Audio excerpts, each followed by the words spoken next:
C'était il y a longtemps, bien longtemps, si longtemps que nulle mémoire sans doute ne s'en souvient. La lune et le soleil alors ne brillaient pas si haut dans le ciel, mais vivaient plus bas, tout près de la terre. Et personne ne sait plus aujourd'hui que la lune et le soleil étaient deux ravissantes jeunes filles dont on aurait difficilement pu dire laquelle l'emportait en beauté sur l'autre. Il suffisait alors de lever les yeux pour pouvoir contempler à loisir les vierges célestes. Quant aux enfants, il ne se passait pas 2 jours qu'ils ne trouvassent une échelle pour aller rejoindre les 2 jeunes filles dans le ciel. Le ciel, enfin, que vous en dire ? Tout y était si beau qu'aucun mortel n'avait jamais vu semblable merveille. Le sol était jonché de nuages moutonneux de soie blanche, des nuages bleutés servaient de rideaux, et quand le soir descendait, la Vierge de la Lune allumait les étoiles pour que les hommes voient plus clair en bas, sur la terre.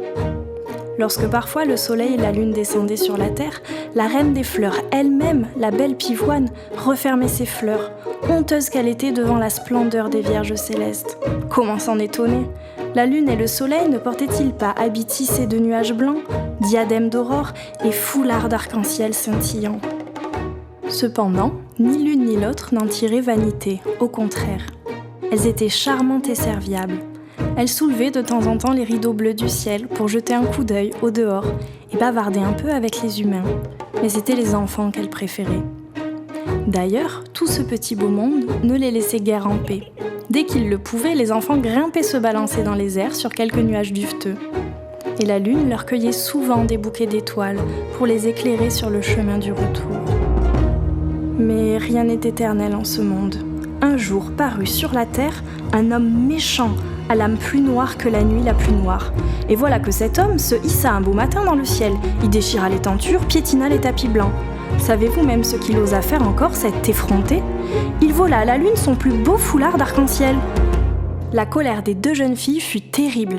Le soir même, elles allèrent s'installer très haut dans le ciel. Le lendemain, à leur réveil, les enfants levèrent les yeux au ciel. Mais où sont passés nos amis célestes ?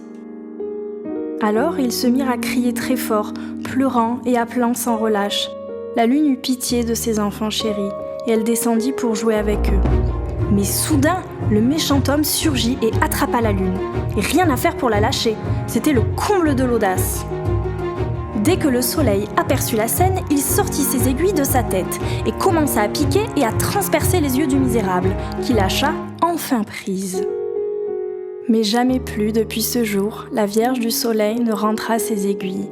Et malheur à qui ose la regarder droit dans les yeux. Elle pique et transperce impitoyablement. Quant à la Lune, elle ne peut oublier le monde et surtout ses enfants bien-aimés. Aussi, à la nuit tombée, elle se glisse doucement dans le ciel, regarde par les fenêtres des maisons et caresse de ses rayons un peu froids les cheveux des enfants endormis.